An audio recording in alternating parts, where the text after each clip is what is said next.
എനിക്ക് ഹൈനാസിനെ ഇഷ്ടമല്ല.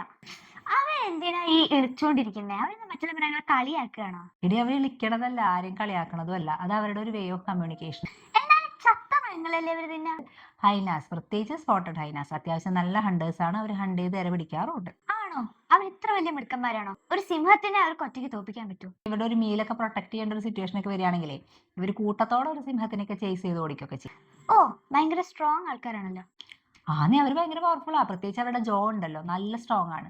വലിയ കട്ടിയുള്ള എല്ലും കഷ്ണൊക്കെ അവർ കടിച്ച് മുറിച്ച് അതിനകത്തുള്ള സാധനങ്ങളൊക്കെ കഴിക്കും. അത് കാരണല്ലേ അവരവരുടെ സ്വന്തം എന്തിനെ തിന്നുന്നത്? പക്ഷെ നീ വിചാരിക്കുന്ന പോലെ അവരെപ്പോഴും എന്നാ പിന്നെ ഒരു ഹൈനേനെ കൊന്നു തിന്നാ, അങ്ങോട്ടും ഇങ്ങോട്ടും ഫൈറ്റ് ചെയ്ത് കഴിക്കുക, അങ്ങനത്തെ ഒരു സിസ്റ്റം ഒന്നും അല്ല. പിന്നെ ചില സമയത്ത് ഇഞ്ചുറി ആയിട്ടുള്ള ഹൈനാസിനെയോ അല്ലെങ്കിൽ അസുഖം വന്ന് ചത്തതിനെയൊക്കെ ഇവർ കഴിക്കാറുണ്ട്. പക്ഷെ അവരെ കാണാനൊരു നായനെ പോലെ ഉണ്ട്. ഇവര് ചെന്നായ്ക്കളൊക്കെ പോലെ ഒരു നായയുടെ വർഗ്ഗമാണോ? കാണാനൊരു നായയുടെ ലുക്ക് ആണെങ്കിലും സത്യത്തിൽ ഇവർ ബിഗ് കാറ്റ്സിന്റെ കാറ്റഗറിയാണ്. ബിഗ് കാറ്റ്സിനെയൊക്കെ എനിക്ക് ഇഷ്ടമാണ്, പക്ഷെ ഹൈനാസിനെ എനിക്ക് ഇഷ്ടമല്ല. അത് നീ കാണുന്ന സിനിമകളിലൊക്കെ ഈ ഹൈനാസിനെ ഇവർ വില്ലന്മാരായിട്ട് കാണിക്കുന്നുണ്ട്. ഇക്കോ സിസ്റ്റത്തിലെ ക്ലീനിങ് ക്രൂവിൽ പെട്ട ആൾക്കാരാണ് ഇവര്. ഈ ലെഫ്റ്റ് ഓവേഴ്സ് ഒക്കെ തിന്നു തീർക്കാനും ആരെങ്കിലും ഒക്കെ വേണ്ടേ? എന്നാലല്ലേ ഇക്കോ സിസ്റ്റത്തിൽ ഒരു ബാലൻസ് ഉണ്ടാവുള്ളൂ. നാച്ചിയൊക്കെ കാണാൻ തുടങ്ങിയല്ലേ? പിടിച്ചു നിക്കണ്ടേ?